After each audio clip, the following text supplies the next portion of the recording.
আমরা হইলাম food rider, অথচ এখানে পুরা মনে হয় 2 মাসের বাজার।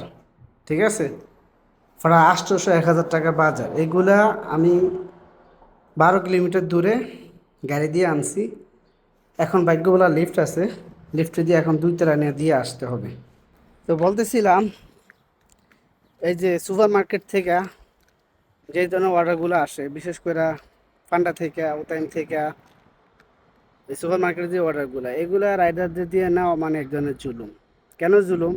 আমরা হচ্ছে টার্গেটে কাজ করি বা আমরা কমিশনে কাজ করি। এখন আমার একটা অর্ডার নেওয়া যাইতে যদি 1 ঘন্টা, 1.5 ঘন্টা, 2 ঘন্টা সময় ব্যয় হয়ে যায়, তারপর আমাকে এগুলো নিয়ে উপরে নিয়ে দিয়ে আসা লাগে 10 টাকার বিনিময়ে, 15 টাকার বিনিময়ে। সেটা সম্পূর্ণ জুলুম। অথচ এই অর্ডারটা যদি সৌদিরা বাইরের কোনো লোক দিয়ে আনাইতো, মিনিমাম 50 থেকে 100 রিয়াল লাগতো। সেই কাজটাই আমাদের মতো রাইডারকে দিয়ে 10 রিয়াল দিয়ে, 15 রিয়াল দিয়ে করায় নিতেছে। তো এটা সম্পূর্ণ জুলুম। যাক, কিছু করার নাই, এই জুলুমের বিচার একমাত্র আল্লাহ করবে।